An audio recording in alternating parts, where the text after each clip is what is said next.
You're tired of your 9 to 5 job and you've been longing for freedom and flexibility, higher earnings, work-life balance, and you want to be your own boss? And is this the reason why you want to be a freelancer? Do you even know what freelancing is? The problem is a lot of you guys want to be a freelancer, but a lot of you guys treat it as an employment. Hey guys, it's Sham of Barangay VA University and welcome to our latest series called No Experience, No Freelancing Bundle. Spoon Feed Edition. Make sure to access our Notion board in the description box for this series because I added all the timelines there, the video links, all the worksheets, everything, the schedule, everything. Again, as I promised, this is Spoon Fed Edition, so please do take advantage of that. Going back, I'm about to give you the solution to your problem, so might as well like, subscribe, and hit the notification bell because what I'm about to bring to the table is a value bomb. First of all, let us define the meaning of freelancing. What is freelancing? Freelancing means you are your own business. You do not work for a company or a business, you work with a company or a business. So you are not an employee, but you are a business partner, also known as an independent contractor. You are the product or solution and you are offering your services to your client. That is what a freelancer is. And what is the difference of freelancing versus employment? So let me talk about employment first.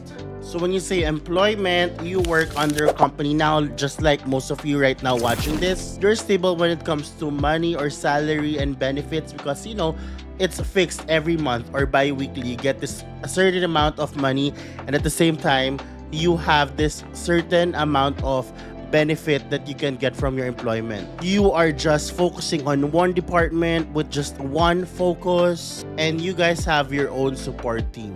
So you got HR for you, you got engineering for you, or whatever that department is. And most importantly, you have a leader or a manager above you to guide you throughout your employment journey. But with freelancing, it's the other way around.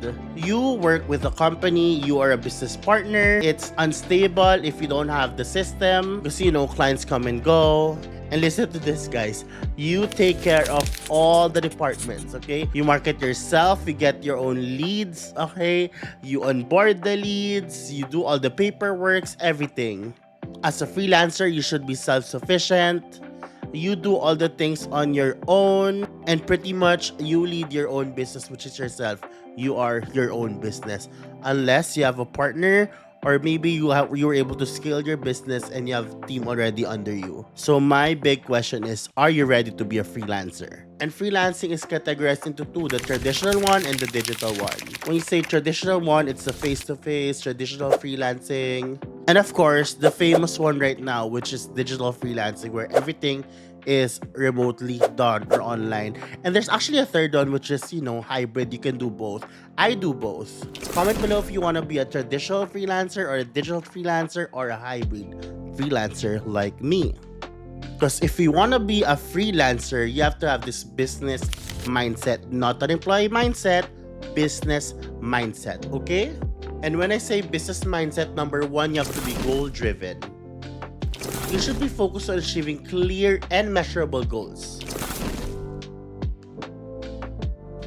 Number two is you have to be client-oriented, wherein you focus or you prioritize client satisfaction and long-term partnerships.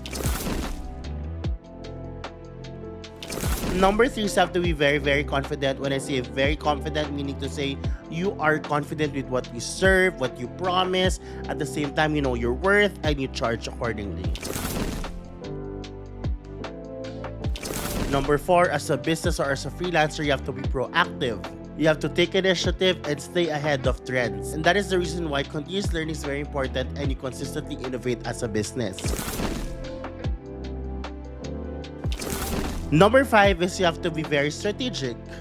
You have to think long-term and make intentional decisions. Very important, number six is you have to be very organized. You should be able to manage your time, your tasks, and finances efficiently, or else you won't last here. Especially if you're handling multiple clients, guys. Next, it's inevitable. You have to be so resilient. Because in this life, it's not always a party, it's not always your birthday. So you have to stay strong through setbacks and slow seasons.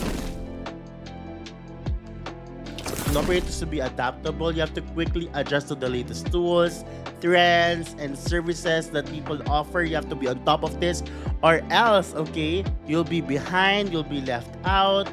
And this one is very important because you want to stay relevant as a business. Number 9 is my favorite. Be resourceful, because you are your own team here, and with little knowledge or resources, you have to be able to find smart solutions on your own and make things happen.